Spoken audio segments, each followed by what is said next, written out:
Ayo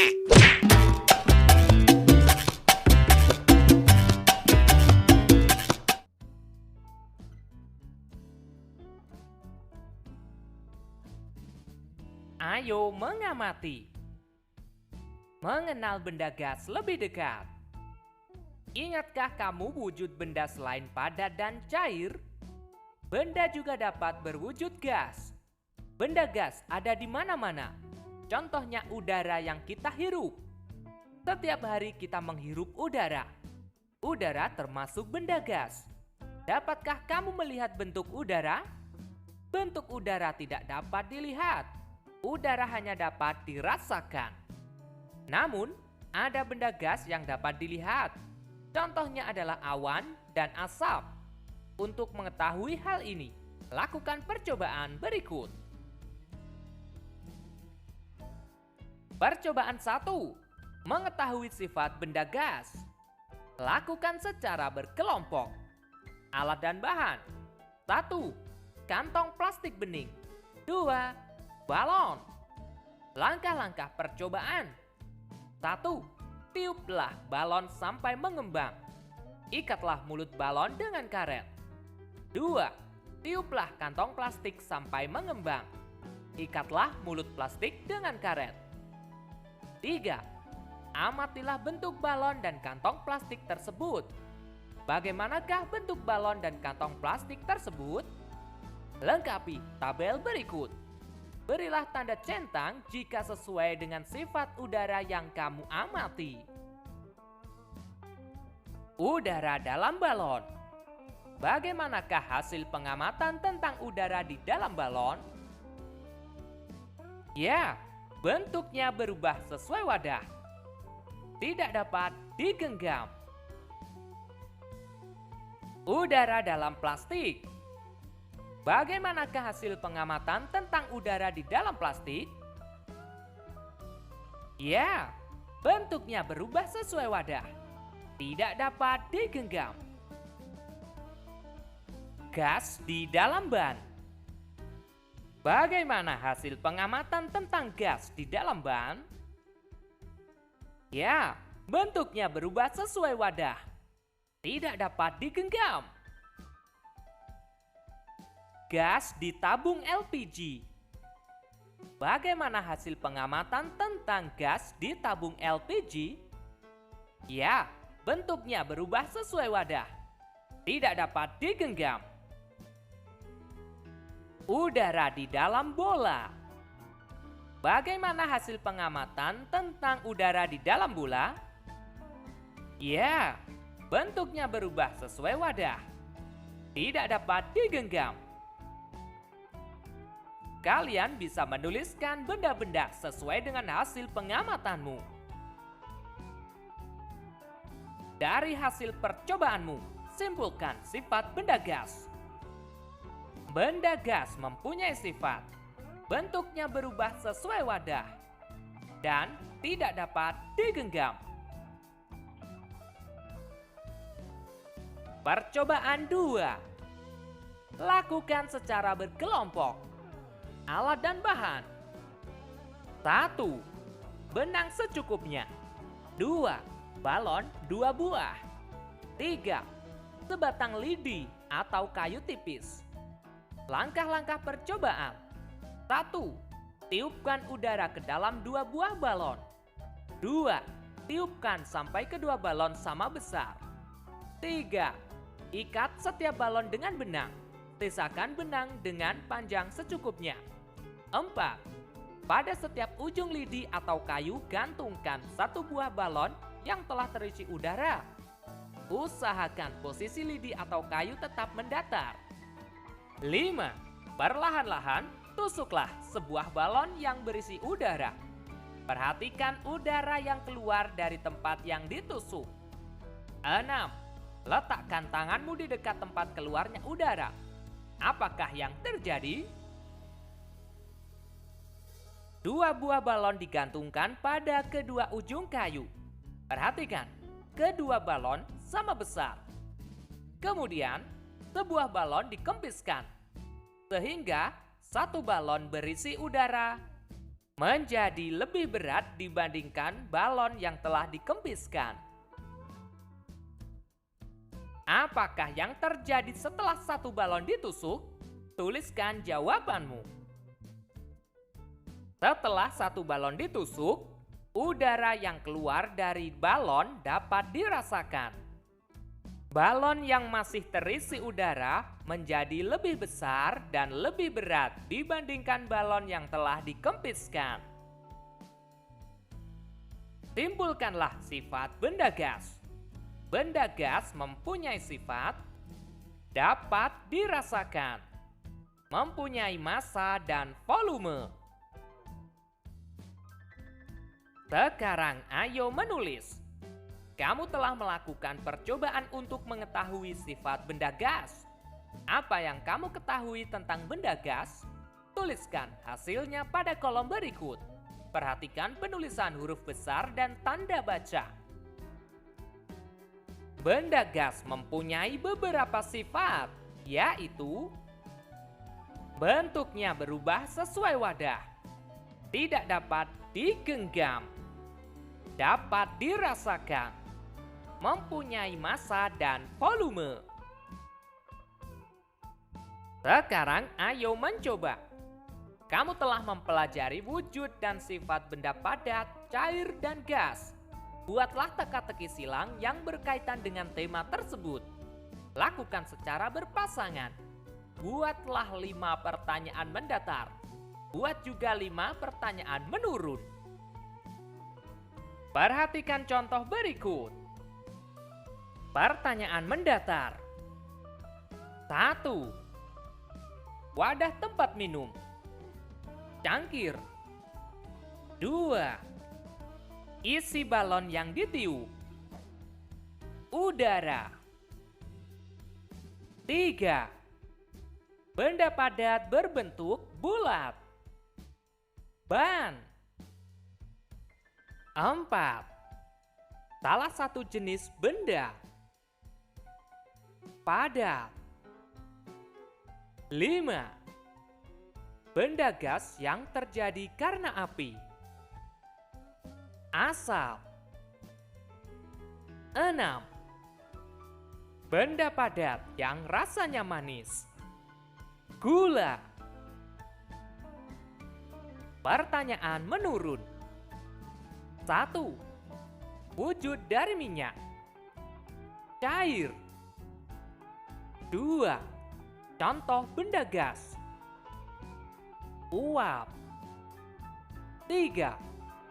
Benda padat yang mengandung vitamin. Buah.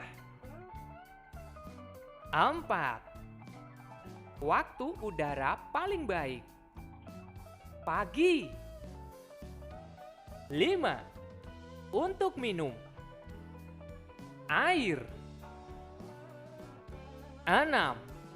Memiliki sifat tidak terlihat tapi bisa dirasakan. Gas. Kalian bisa membuat pertanyaan teka-teki sesuai dengan kreativitasmu. Sekarang, ayo berlatih. Kamu telah melakukan percobaan kedua bersama temanmu. Percobaan kedua membuktikan bahwa benda gas mempunyai massa. Semakin besar massa benda, semakin besar pula beratnya. Kamu akan mengenal alat yang digunakan untuk menimbang berat. Alat-alat yang biasa digunakan untuk menimbang berat. Timbangan beras, timbangan badan, timbangan kue, timbangan gantung, timbangan warung, neraca. Pernahkah kamu melihat alat-alat di atas? Coba diskusikan dengan temanmu. Diskusi tentang kegunaan alat-alat tersebut. Perhatikan satuan yang digunakan dalam timbangan berikut. Apakah satuan berat pada alat tersebut? Diskusikan bersama teman-temanmu. Perhatikan gambar berikut. Lani akan menentukan massa benda. Bantulah Lani memilih alat untuk menimbang yang sesuai. Seorang anak bayi dapat ditimbang menggunakan timbangan gantung. Telur dapat ditimbang menggunakan timbangan warung. Perhiasan dapat ditimbang menggunakan neraca. Tepung dapat ditimbang menggunakan timbangan kue. Satu karung beras dapat ditimbang menggunakan timbangan beras. Sekarang ayo mencoba. Hari Minggu, Dayu dan Ibu membuat masakan istimewa. Dayu membantu Ibu menimbang bahan-bahan yang diperlukan. Dayu menggunakan timbangan kue. Untuk memasak kue, Ibu menggunakan kompor gas. Tahukah kalian di dalam tabung terdapat LPG, Liquefied Petroleum Gas? LPG adalah benda berwujud gas. Gas ini dimanfaatkan untuk bahan bakar. Kelebihan pemakaian LPG dibandingkan bahan bakar lainnya banyak. Misalnya kayu bakar ataupun minyak tanah. Kelebihannya yaitu mudah dalam penggunaan, lebih bersih, dan lebih praktis. Gurumu sedang menjelaskan cara membaca timbangan. Perhatikan penjelasan gurumu. Perhatikan, timbangan ini menunjukkan satuan kilogram. Pada timbangan tersebut terdapat angka-angka. Itu menunjukkan kilogram, yaitu 0, 1, 2, 3, 4, dan 5. Sedangkan tanda strip yang terdapat di antara angka-angka tersebut menunjukkan gram. Pada timbangan tersebut, setiap satu strip mempunyai nilai 200 gram. Mari kita kerjakan. Jarum menunjukkan melebihi angka 5. Dapat dituliskan 5 kg. Lebihnya adalah satu strip. Ingat, setiap satu strip bernilai 200 gram. Maka 5 kg lebih 200 gram. Jarum menunjukkan melebihi angka 4. Dapat dituliskan 4 kg. Lebihnya adalah 3 strip. Jika satu strip adalah 200 gram, maka 3 strip adalah 3 kali 200, sama dengan 600 gram. Maka 4 kg lebih 600 gram. Jarum menunjukkan melebihi angka 3. Dapat dituliskan 3 kg. Lebihnya adalah 2 strip. Jika satu strip nilainya 200 gram, untuk 2 strip maka 2 dikali 200 sama dengan 400 gram. Maka 3 kg lebih 400 gram. Jarum menunjukkan tepat di angka 3. Maka dapat dipastikan beratnya adalah 3 kg. Jarum menunjukkan melebihi angka 2. Dapat dituliskan 2 kg. Lebihnya satu strip. Setiap strip bernilai 200 gram. Maka 2 kg lebih 200 gram. Jarum menunjukkan tepat di angka 5. Maka bisa dipastikan beratnya adalah 5 kg. Jarum menunjukkan melebihi angka 4. Dapat dituliskan 4 kg. Lebihnya satu strip. Setiap strip mempunyai nilai 200 gram. Maka 4 kg lebih 200 gram. Jarum menunjukkan melebihi angka 5. Maka dapat dituliskan 5 kg. Lebihnya 3 strip. Setiap strip mempunyai nilai 200 gram. Maka untuk 3 strip, 3 dikali 200 sama dengan 600 gram. Jadi 5 kg lebih 600 gram. Jarum menunjukkan tepat di angka 2. Maka dapat dipastikan beratnya adalah 2 kg. Selanjutnya, ayo mengamati. Pernahkah kamu memperhatikan asap yang ada di sekitarmu?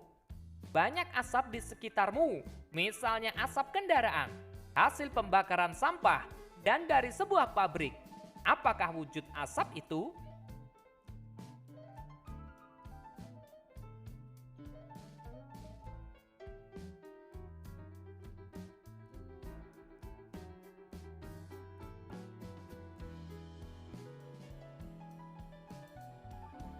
Udin membaca berita tentang bencana kebakaran. Bencana tersebut terjadi di beberapa wilayah di Indonesia selama tahun 2015. Kondisi ini mengakibatkan asap menutupi beberapa wilayah di Indonesia. Bacalah beritanya berikut ini. Presiden ajak masyarakat gotong royong tanggulangi kebakaran hutan. Rabu, 23 September 2015, pukul 19.25 waktu Indonesia Barat. Banjarbaru. Presiden Republik Indonesia Joko Widodo mengajak seluruh lapisan masyarakat bergotong royong dalam menanggulangi kebakaran hutan dan lahan sehingga dampak buruknya bisa dikurangi.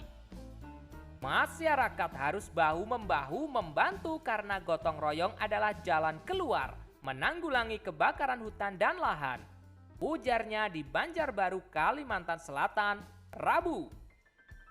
Ajakan itu disampaikan Presiden saat melihat langsung kebakaran lahan dan meninjau titik api di kawasan Guntung Damar, Kelurahan Guntung Payung, Landasan Ulin, Banjarbaru. Presiden meminta masyarakat ikut berperan aktif mencegah terjadinya kebakaran hutan dan lahan sehingga dampak buruk berupa kabut asap tidak merugikan banyak pihak. Dibutuhkan kesadaran masyarakat menjaga lingkungan agar terhindar dari pembakaran lahan di samping kesadaran tidak membakar lahan dan semak di sekitarnya. Pesan Presiden. Kamu telah membaca cerita di atas. Jawablah pertanyaan berikut ini. Apa pesan Presiden menurut berita tersebut? Pesan Presiden menurut berita tersebut adalah mengajak masyarakat untuk gotong royong, berperan aktif, dan meningkatkan kesadaran untuk menjaga lingkungan. Mengapa gotong royong diperlukan untuk menanggulangi kebakaran hutan?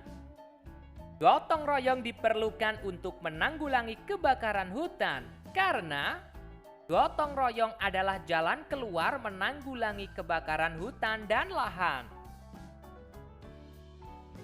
Apa yang harus dilakukan masyarakat untuk mengurangi kebakaran hutan selain dengan gotong royong?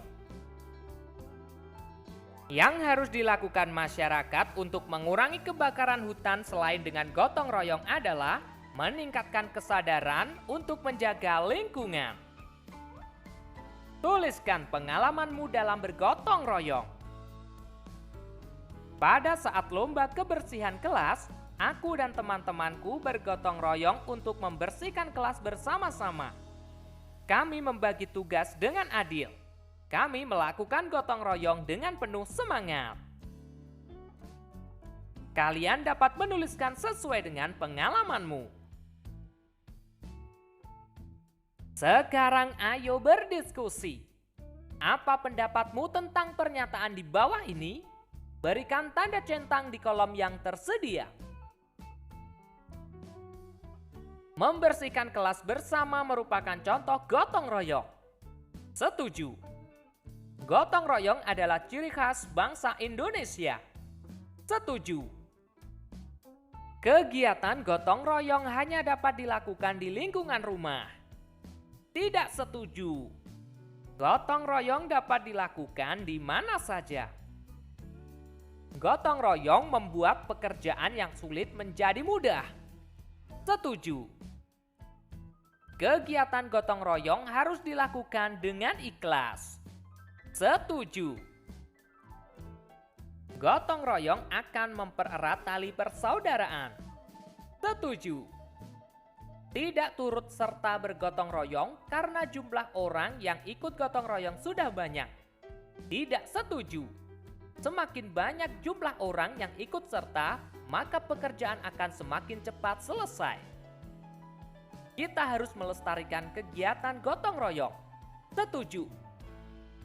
Contoh kegiatan gotong royong di kelas adalah mengerjakan soal ujian bersama-sama. Tidak setuju. Mengerjakan soal ujian adalah tanggung jawab masing-masing siswa. Oke teman-teman, cukup sekian pembelajaran kali ini. Kita lanjutkan pembelajaran berikutnya. Ada ikan 2 potong. Ayo lestarikan budaya gotong royong. Bye-bye.